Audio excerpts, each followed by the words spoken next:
Arsenal actually had this really, really good tactical trick going on earlier in the game, and it actually benefited them in the build up to the goal. So what they were doing is that Jurriën Timber was going up the inside, which he does a lot. He does quite in a lot of games, but he was almost in the striker position.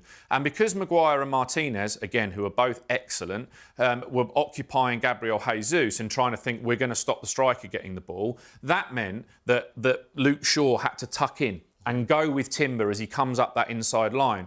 And that meant Patrick Dorgu was back in that left-back position 1v1 against Saka. And that's not what Man United wanted to happen. So very, very quickly, they have identified it on the touchline. We actually saw on the footage Carrick calling him over in a break in play and said to him, you've got to get Dorgu inside you and Casemiro and Kobbie Mainoo inside you so that you can be 1v1 against Saka. And I don't really think Saka beat him. But in the build-up to the goal, it was Saka on Dorgu, then they get the ball recycled back and, they make a nuisance of themselves in the middle. Timber makes a nuisance of himself in that striker position, which means that Martinez scores the own goal. But other than that, Luke Shaw had him 1v1, pinned on the touchline, and again, Casemiro and Kobbie Mainoo, as I mentioned before, they might not have been doing loads of tackling and duel winning, but they're occupying a position behind Luke Shaw, which means when Bukayo Saka looks up, he's like, what do I do here?